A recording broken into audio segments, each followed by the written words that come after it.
Good morning, guys. What's up? No, long time no see. Where have you been? Man, I've been in every bar in town looking for you guys. I have not found you yet. So I hope you're all right, man. Yeah, I was mixing up some of this stuff here the other day. Actually, about a month ago. This stuff right here. Okay, it's 100% food grade diatomaceous earth shell flour. This happens to comes from Earthworks. There's a phone number. You can get this online. That's where I got it. This stuff works great. It is great for strong fingernails, hair, bone. Yes, it's just an all-around good tonic to take. You can take it every day, and I'm going to show you how to mix it up. And yeah, it's a way to go. And it also takes out parasites. Yes, it does. I used to raise goats. Yes, I did. I was a goat herder, yeah, at one time.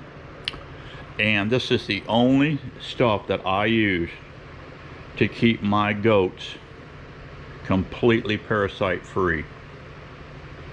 Yes, I'd mix this stuff right with, every once in a while I'd give them a little grain, and I'd dust this stuff all over that grain, and it would just be snow white. And those goats would gobble that up. And I had the prettiest goats. Their hair was perfect. They were just, their coats had a sheen to them. It was unbelievable. So it's good for people and critters. So yeah. So anyway, what you want to do here is you can use, this happens to be distilled water. This happens to be distilled water. I put about that much in it.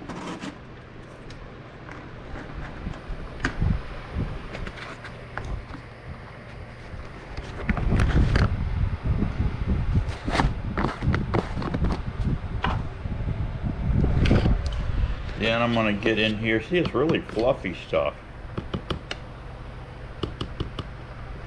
I put about that much. It's almost like 2 teaspoons. Now stand back when you're mixing this, because you'll get a little powder that'll come up. Don't breathe that. Don't breathe that powder. It's not good. No. Yeah, you mix her up. What's it taste like, you say? What's it taste like, Steveo?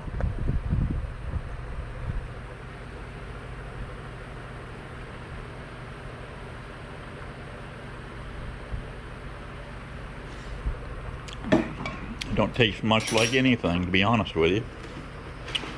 But it's good for you. Yeah, I was mixing this stuff up the other day. Well, a month or so ago, Miss Daisy come in and she said, "What are you doing?" I said, "Well, I'm strengthening my bones.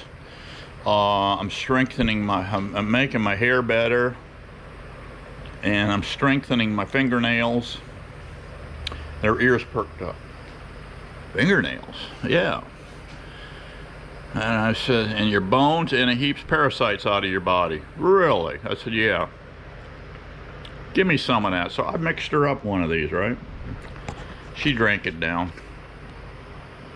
And I said, "You'll get some good benefits." She said, "The only benefit I want out of this is some super strong fingernails." Now, she's got some nice fingernails, but she said they're getting soft. She said, "I don't like that. I want good, hard, sharp, super strong claws." I said, what are you gonna do, gouge my eyes out?" "Well, no, not your eyes." She said, you're a keeper," she said, "but I'm going to gouge somebody else's eyes out just as soon as he comes to town." I said, "Who would that be?" She said, "Joe. I'm sick and tired." She said, "You just went and bought sugar the other day. That stuff, you ended up paying 56 cents a pound for that stuff. And your gas prices are crazy off the chart nuts for no reason at all. He keeps blaming Putin." Well, that's a lie.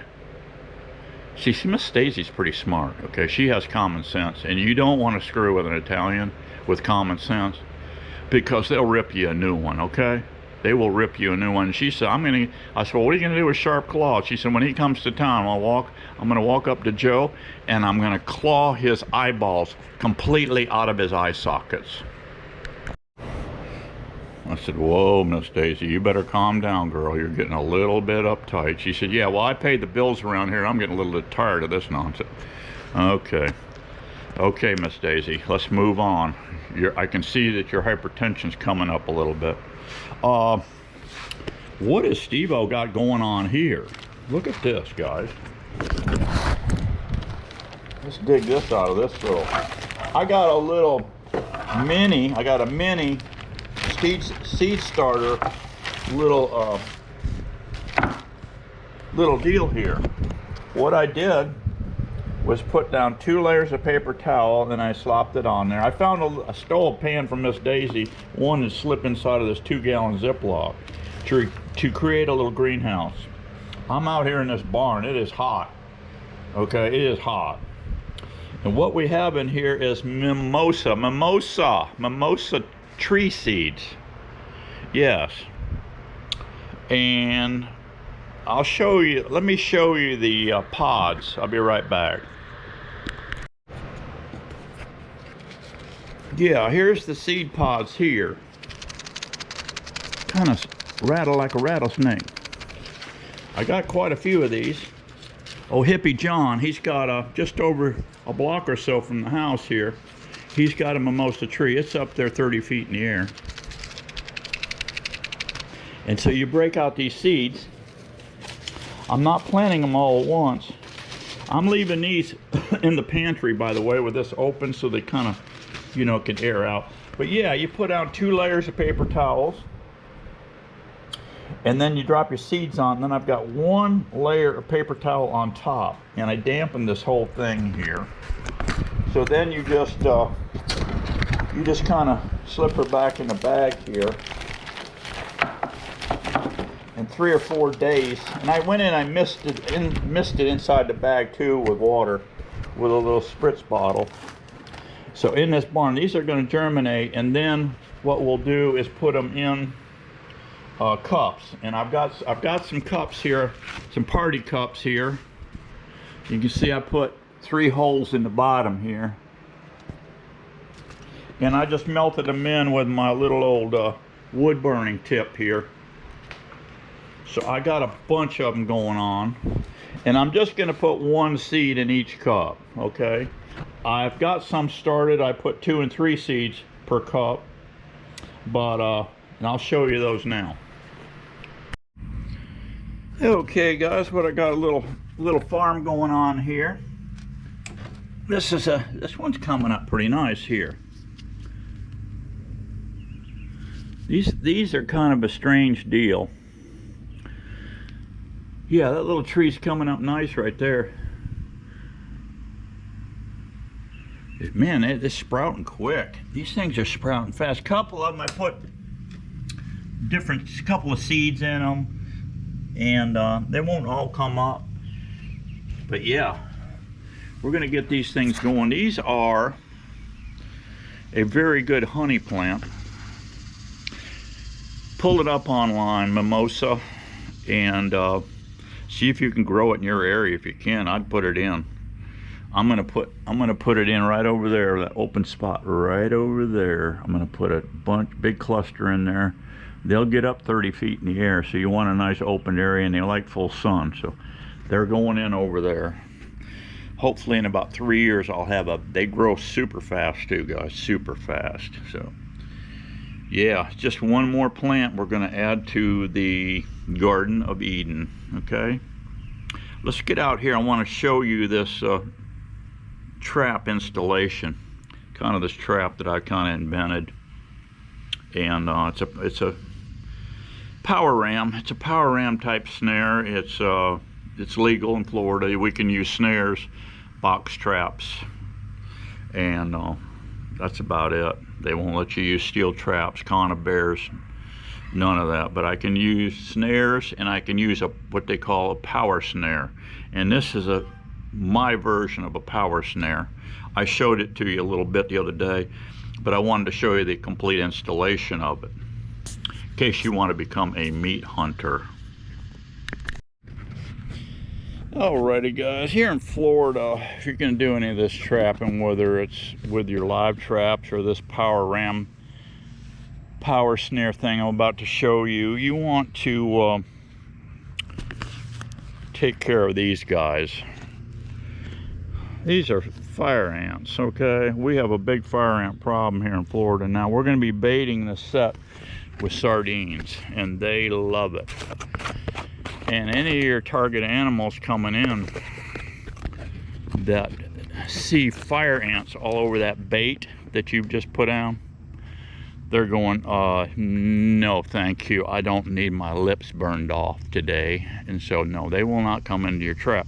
So what you want to do is just lightly sprinkle a little Amdro all around your bait site. Not much, you don't need much, that's all you need. They will actually come for that bait even though you don't have the sardines in place yet. So this is just a trapper trick from old Steveo. Now I'm playing around with, this is what I had in stock. I had this pallet wood, if you know, and we're making beehives out of it. So I just cut a piece. I had a piece about 3 foot long, and I stuck in the vise. And then I took my hole saw that I cut through all my beehive lids and all, and I bored a hole through it. Well, I had this 1/4 inch mesh wire in stock, and you can see I just stapled on a little 4-inch square of it. And then I drilled a couple of holes here, and here, and run some 14 gauge tie wire, but I made the loop come through the bottom, as you can see right here, because I want this little bait compartment to slide across the ground. Very nice. As you can see, that's going through that hole there, those 2 holes, those 2 eyelets. I want this thing to be nice and easy, nothing in the way. They can just grab it and pull it to them. Anything that likes to grab and pull, whether it be a monkey, yes, monkeys we can catch with this. We can catch bears with this. We can catch possums with this. And we can catch raccoons and any other critter that has a set of meat claws and they can grab and pull, you can catch with this trap. All right, so I've got extra line here. We're going to tie it on because I don't want them just grabbing this thing and hauling ass to the woods with it and it'll get lost. All right, so what you're going to do with this bait container is just fill it up in there with sardines while it's on the ground. Don't fill it up over here where you're dripping all over the place. You want all this scent, by the way, in this lane right here. I'm creating a lane. I'll be creating them with that, so these saw palmetto tops. We'll block it off, but we want to get everything rigged up and ready and baited, and the last thing we'll do is put in our fencing along here and get this thing fenced in. This rig right here is the anchor. Getting back to this bait container, once I set this and put bait on the inside, we're going to set the lid down and we're going to put bait on the top of this thing. So when they come right in, they're going to grab this, they're going to eat this bait, then they're going to realize, oh, there's more bait below, I got to get at that. Now they're going to be scratching and digging to get at it. So they're going to pull this cage this way, and this spring pole, which is right there with our goodies on it, is going to come flying out of here, and a snare is going to catch him right around the midsection. All this wire is here is a piece of number 9. This is a piece of number 9 fencing wire, galvanized, so that doesn't rust. So that's going to stay nice and smooth. These eyelets aren't going to rust, so you don't have any drag. So this is a nice and smooth operation here. This thing will slide right out of here so easy and fire so easily and quick. What I did there, as you can see, I put it on an anvil and smashed it flat and drilled a hole through it. That'll attach my wire to hold that pin in place. We don't want to lose that pin. So I'll be tying this container to this post. This post, by the way, just strictly for demonstration purposes, how this trap works.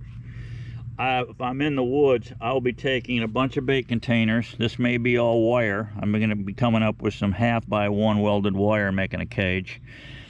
I'll have these made up. This has got 2 deck screws run through here to the post. And so I can make up a bunch of these little aluminum angles. You can make this out of steel also, but aluminum's kind of nice. You don't have a rusty mess. And then you can shoot 2 2-inch deck screws right through into your tree. You can take your tomahawk, hatchet tomahawk. I got a little tomahawk, Vietnam tomahawk, that I can chop down and flatten the tree a little bit, and then shoot this on in to the tree to support that. Okay, what I've got driven in the ground here is this setup here. This is awful nice here. This setup right here. You see, I got a cable here. I got a cable here. I got 2 cables. And these are really nice because as you catch, you just leave this in the ground until you're ready to pull your set and move to another location. But these are really nice because I can put a new snare in here, because they're going to destroy the snare. Each catch you get, they destroy the snare, so you got to add a new one. But the anchor system stays in. And the anchor system is this contraption right here. I forgot the name of them. F&T Trapline Supplies. They have a lot of different ones, Wolf Fang and everything else out there. But yeah, these things work great. So I've got one on the tail end here, as you can see, right down at the tail end. These get hammered into the ground straight in like this. And what you want to buy is a nice hardened driver like this one.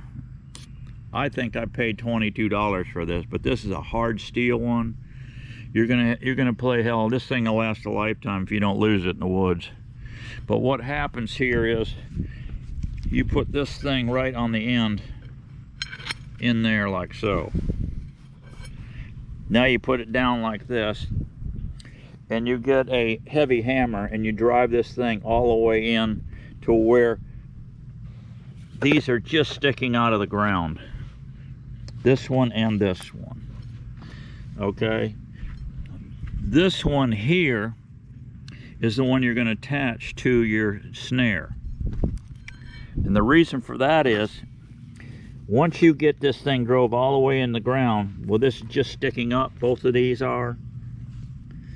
I think I made these, what did I make those? 14, 15, 16 inches long.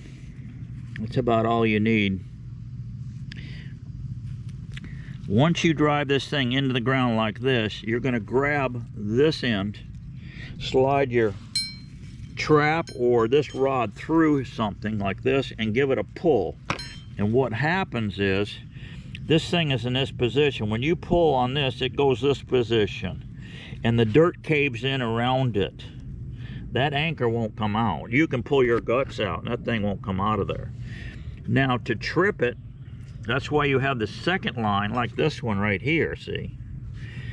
This one here, when you grab it and you pull it, this thing will trip and come up, and you can pull it out of the hole. Now, I've had, if you get this thing down around some roots, you're going to have to take, I've got a little trapper shovel. It's just a shovel that a short D-handled shovel that I cut down and made a, it's only about the A wide, and I don't know, maybe a foot long, that I go down and dig down and retrieve this. I get close to this anchor, and then I can pull on this one and it'll trip and come out. But sometimes these get stuck in the ground pretty darn good.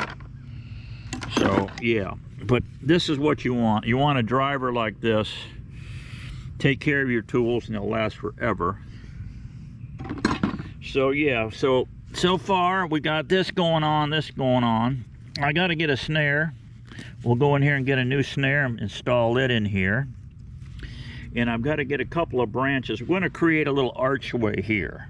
Little archway for this animal to come in. And then we're going to get this thing hemmed down. And I'll show you how to rig it up. Okay guys, we're getting her set up here. So what I did was loosen this up.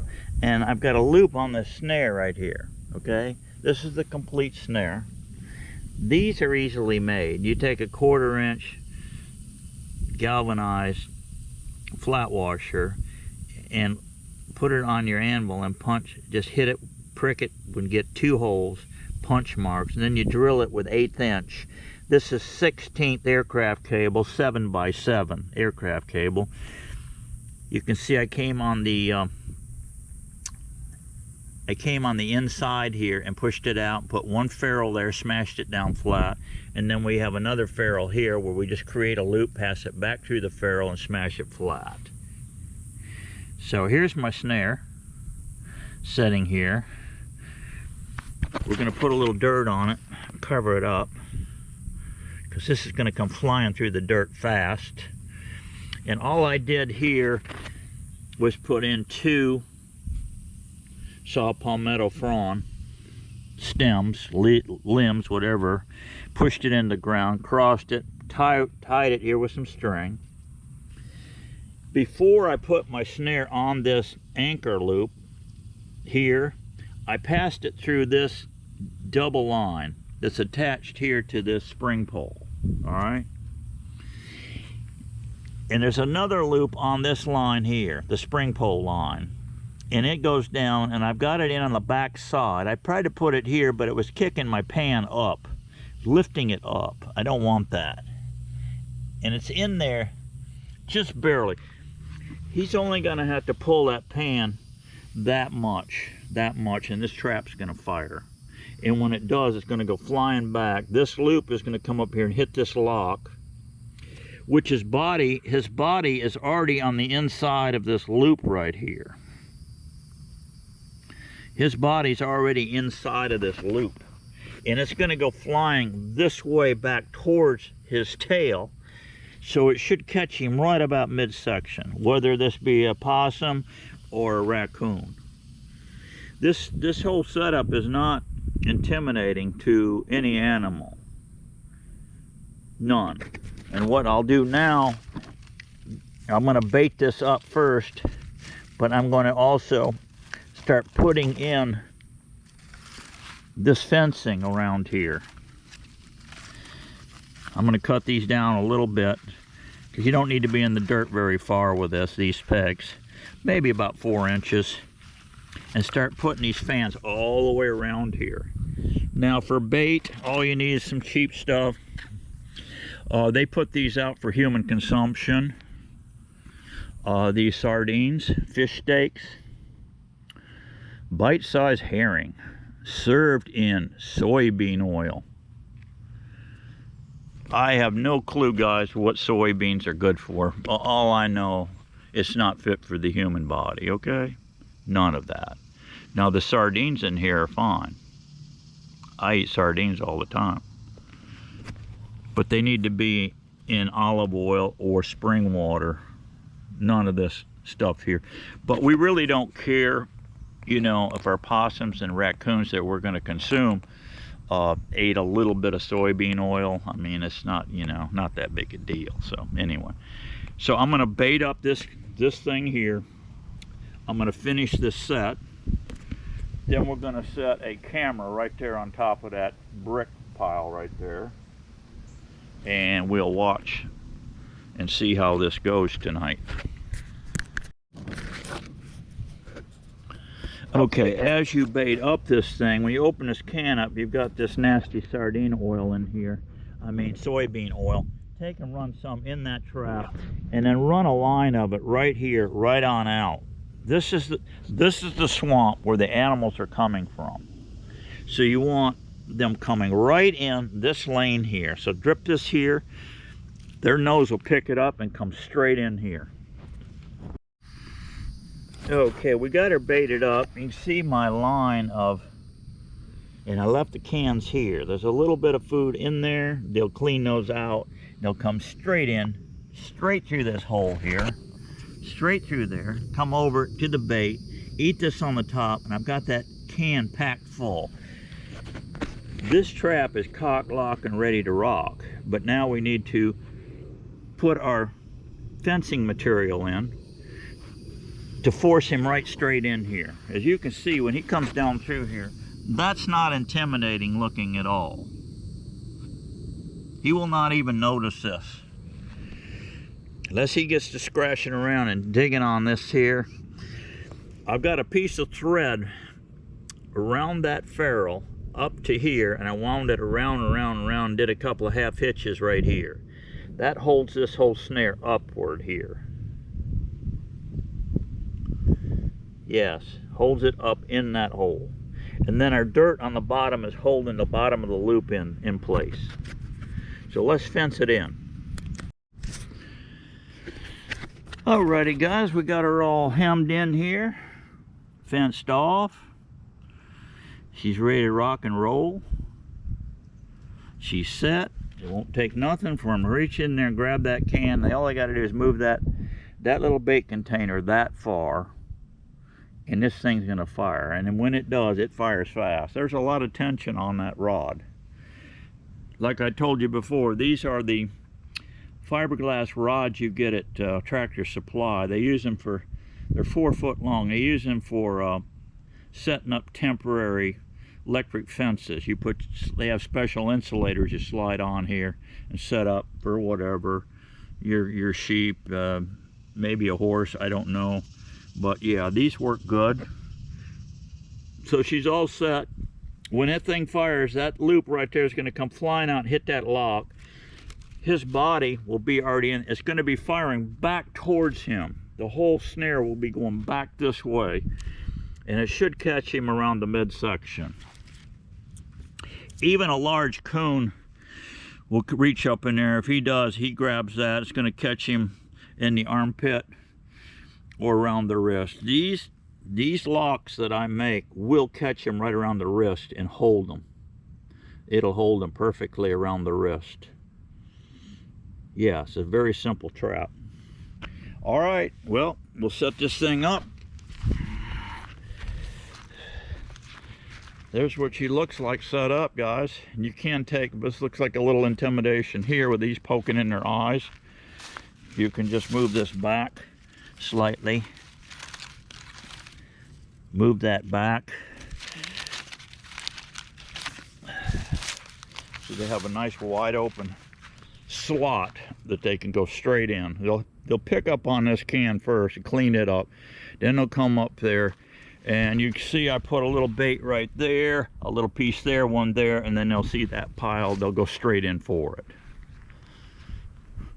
So that should, this whole setup here took me probably a half an hour because I'm trying to teach you guys how to do it. But I can set this whole thing up in 15 minutes. I can have this trap established, set up, and on my way, because I'll have the rods made up, I have my snares made up, they're all in my pack. I've got those angle brackets made up with the eyelets in them. The bait pan's already made up. They're all small components. The only thing large is this long thing here, spring rod. You can use natural tree limbs to do this, but it's a very simple setup and just a few tools, and you can collect a hell of a lot of meat with this. And myself, in the fall coming up, I sell these raccoons for 10 bucks a piece, clean. They're skinned out, they're clean. I leave 1 foot on them, because if you don't leave 1 foot on them, they get nervous. They think you're selling them house cats. So I've never sold a house cat, skinned out house cat, no. I wouldn't do that to my people, no. But some people have, some trappers have done it in the past.